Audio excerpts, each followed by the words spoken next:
네, 빠르게 이뤄지는 종목 순환 속의 다음 타자는 어떤 섹터가 될까요? 최성한 리서치 RM 대표와 함께 눈여겨볼 스몰캡 종목 찾아보겠습니다. 안녕하세요. 안녕하십니까? 네, 대표님, 날씨가 점점 정말 따뜻해지고 있어요. 네. 연휴도 있고 하다 보니까 여행 가볼까라는 생각도 많이 들고 요즘 네. 연휴만 되면 다들 인스타 속에 여행 가고 있더라고요. 네. 관련해서 체크해볼 종목은 어떤 게 있을까요? 네, 오늘은 JTC에 대해서 좀 말씀드리려고 하는데요. JTC는 이 일본 내에서 우리가 뭐 사전 면세점과 사후 면세점 이렇게 나눌 수가 있는데 사전 면세점 같은 경우에는 이제 공항에서 면세품을 구입하는 거를 이제 사전 면세점이라고 하고요. 그리고 우리가 뭐 일본에 갔었을 때 뭐 시티 내에서 이제 물건들을 사고 그거를 이제 면세품으로 살 수 있는 그런 그 면세점들을 이제 우리가 사후 면세점이라고 합니다.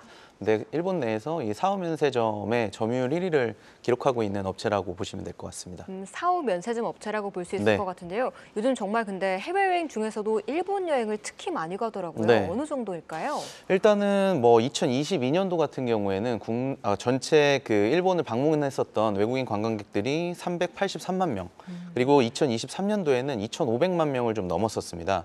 올해에는 3,200만 명 이상이 이제 일본에 방문할 것으로 보고 있고요. 그중에서 이제 우리나라가 한 700만 명 정도로 가장 많이 지금 일본을 찾고 있는 나라다라고 말씀드릴 수가 있겠습니다. 네, 근데 요즘 JTC 하면 면세점 사업자인데 경쟁업체 문제는 좀 없을까요? 독점일까요? 일단은 그 코로나를 겪으면서 이 조그만한 그런 그 사업 면세점들이 전부 다 문을 닫은 상태고요. 그리고 지금 큰 업체로는 JTC를 비롯해서 라옥스라는 회사가 있는데 지난해 중국계 회사에 인수가 된 것으로 이렇게 파악을 하고 있습니다. 유일하게 두 회사가 지금 매출액 5천억 원 정도를 기록을 하고 있고요.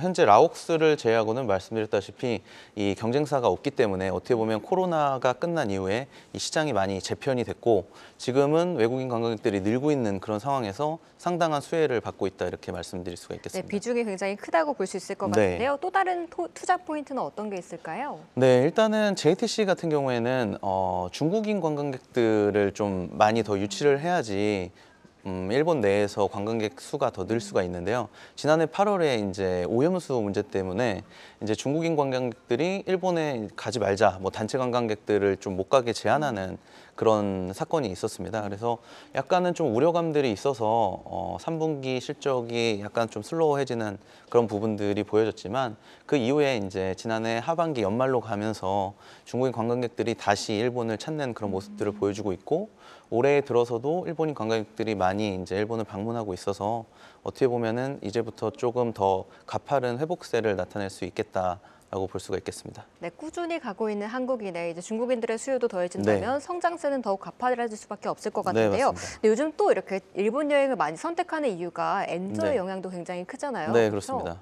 네, 지금 엔저 같은 경우에는 지금 100엔이 한 900원대로 어떻게 보면은 약간은 좀 올라오는 상황입니다. 뭐 한 870원 정도에서 약간 올라갔다고 하는데 그래도 지금 엔화가 많이 예전보다는 저렴한 상황이기 때문에 제주도를 찾는 것보다는 뭐 일본을 가보겠다라고 하시는 분들도 많이 있고 이미 또 많이 갔다 오셨고 여기에다가 이제 또 벚꽃철이 일본부터 시작이 되기 때문에 그런 수요들도 많이 늘고 있는 것 같습니다. 거기다가 뭐 예전부터 많이 방문했었던 뭐 그 도쿄나 이런 그 대도시뿐만 아니라 최근에는 뭐 중소도시들도 바로 이제 직항이 많이 생기게 되면서 어떻게 보면은 뭐 소도시에 대한 그런 수요들도 아직까지 많이 남아 있다라고 볼 수가 있겠습니다. 네, 아무래도 관광객의 부담이 줄어들기 때문에 쉽게 선택을 하는 것 같은데요. 네. 근데 JTC 살펴보니까 현재 좀 관리 종목으로 나오더라고요. 네. 투자해도 괜찮을까요? 일단 그 과거 코로나 때 한 2년 동안 계속 자본 잠식이 됐었기 때문에 어쩔 수 없이 지금 관리 종목에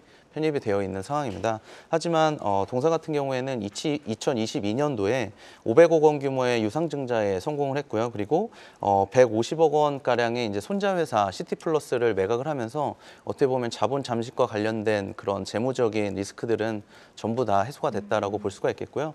그리고 지난해 3분기부터 흑자 전환을 지금 기록을 한 상태이기 때문에 어떻게 보면은 이 회사가 지금 일본 법인이라서 2월 결산으로 되어 있습니다.